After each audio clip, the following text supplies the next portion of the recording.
Cara amri lampu dalam sungai basuhan hasil-hasil buatan putih tidur jerah adrek limbago liliak mahal kesiriah lampu di dalammu baik abai di binang kamar tanam siriah tanamlah benar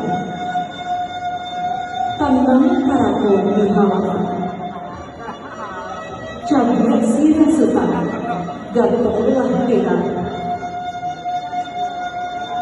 giliran berhubung pamilang tanah kok siriah minta dijaga kok bilang minta dijaga sirah nan tinggal